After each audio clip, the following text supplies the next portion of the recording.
guys! Thanks for stopping back by my channel. Today I'm coming to you to introduce a new series to my channel called My Wedding Journey. I've gotten a lot of questions from friends and family about my whole wedding journey and the planning process, so I'm going to be sharing with you a few videos of lessons learned that will be interesting to you or help you if you are a bride-to-be.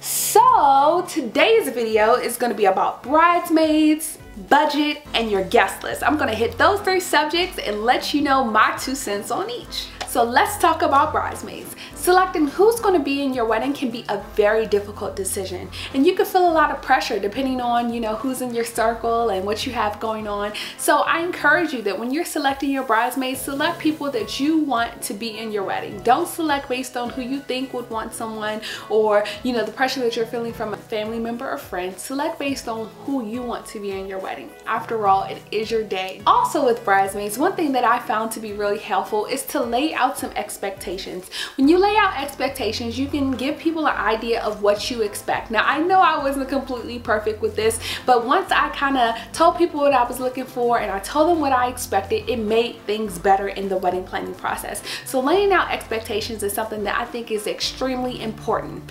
Also, one thing to keep in mind is that you are most likely the common factor between yourself and all of your bridesmaids. Depending on your group of friends, all of your bridesmaids may not know one another. So I would definitely suggest doing something together as a group if time permitting. I know that sometimes people have bridesmaids that are from all over, so it's hard to get everyone together. But if you have the time, try to get everyone together to do some type of event together so that everyone can get to know one another. Having that kind of community and relationship building process is very important to your wedding planning, because when your bridesmaids get along, things go a lot more smoothly. Now I'm going to jump into the guest list. The guest list was my least favorite thing about planning the wedding. I found that part to be really stressful, to narrow down the people that you wanted to invite to the most important day of your life.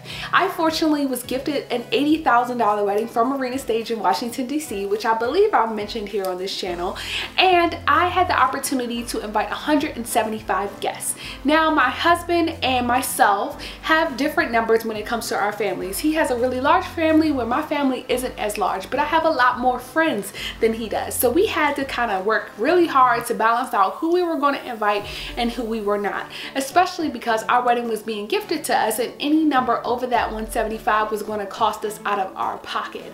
So when you're thinking about who you want to invite to your wedding, you have to come up with a belief system that is going to work for you. I can't sit up here and tell you, oh, you should invite who you've talked to in the past 2 years, because it might be somebody that you haven't talked to for the past 5 years that's really important to you. And if they're important to you and important for them to be there, you should definitely invite them to your wedding. One other really thing that was kind of hard with the guest list was like trying the +1 situation. There were several individual people that I wanted to invite, but I couldn't invite their +1, and that was really sad to not be able to invite every single person. But you have to, again, make the decision that's going to be best for you and for your fiance. One thing that made my guest list process manageable was WeddingWire. WeddingWire made everything so easy. The RSVPs were effortless by doing them online. I honestly couldn't imagine having done them via postal mail. I just would have probably been driven complete crazy, or even by email. Doing the RSVPs on WeddingWire was so easy. All people had to do was type in our wedding password, go onto our website, and RSVP if they were attending the ceremony and the reception. After they RSVP, we would send a notification that that particular person or persons were going to be attending our wedding. So if you don't know about WeddingWire, really look into that for your RSVPs for not only your wedding, but your bridal shower, your rehearsal dinner, your bachelorette party. You can use it for everything, and I highly recommend it. The last thing that I'm going to briefly touch on in this video is budget. And yes, like I said before, I did win an $80,000 wedding, but I still had to have a budget.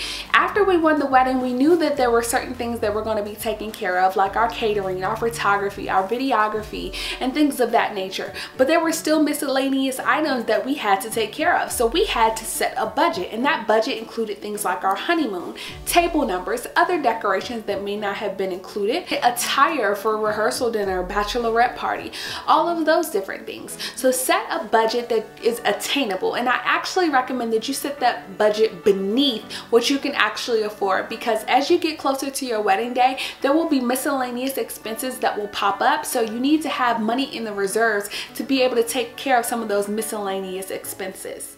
Also, when it comes to budget, you need to know who the contributors are. So if you know only you and your fiance are going to be paying for your wedding, you need to make a plan based on that. But if you know your parents or maybe some family members have, said that they're going to contribute to your wedding budget, you need to take their numbers into account and add that to your budget. Now, the one thing that I will say about involving other people in your budget is that they may feel like they have the right to make decisions since they're contributing money. I'm not going to jump into this in this video, but I can do a whole nother video about family members and money.